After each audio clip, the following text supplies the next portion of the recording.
Well, hello everybody. I'm going to do a review on this ratcheting cargo bar I picked up from Harbor Freight. This is item number 96811 for reference. These retail for $19.99. I applied a 20% off coupon, so I picked this up for $15.99 plus tax out the door. Not too bad. I am going to move in a little closer on it, show how it works and what I think about it overall, but so far I think it's well worth the money. Alright, well let's talk a little bit about its construction. To my surprise, there's zero plastic on this. These feet down here, you can see they're kind of notched out.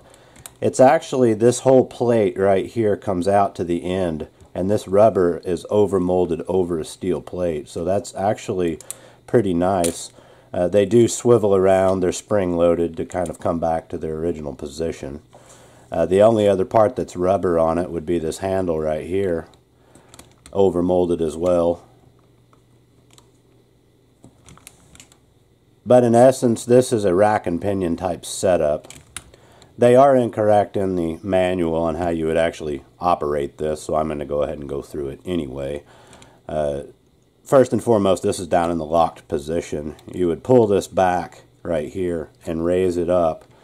And if you continue and pull it again and set it down in this notch, it will disconnect the gear so you can move it and position it wherever you like. So in this setup, you would bring it out to the walls of your truck, pull this down into this area, and then it will ratchet itself and get longer.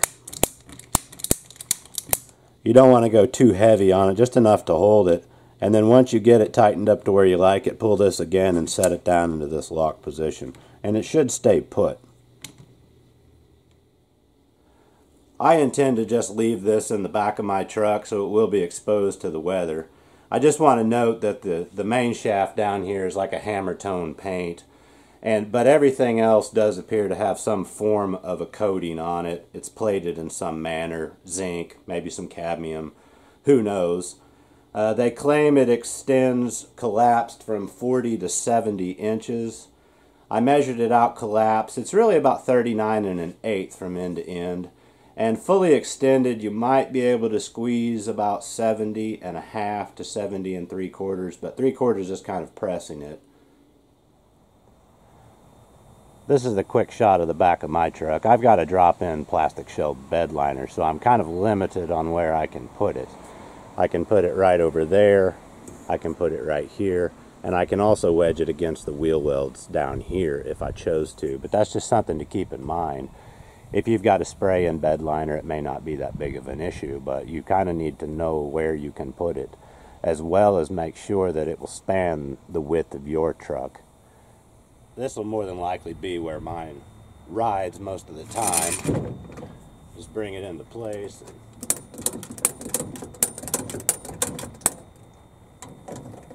Tighten it up, and there you go. There's a little bit of movement in this joint right here that you can see. But for the most part, it should stay put, not get out of there for any reason. Well, alright guys. These are my final thoughts on this product. It seems to be a nice quality construction, especially for what it costs. It's going to work just fine for my purposes. You know, a buyer beware. I would not consider this to be a heavy-duty cargo bar. You can find much heavier ones out there on the market, I'm sure. But for lighter things, a few totes, maybe some gas cans, lawn equipment, just whatever that is not that heavy in weight, I think it's going to secure it just fine. You might consider one of these or at least look into it.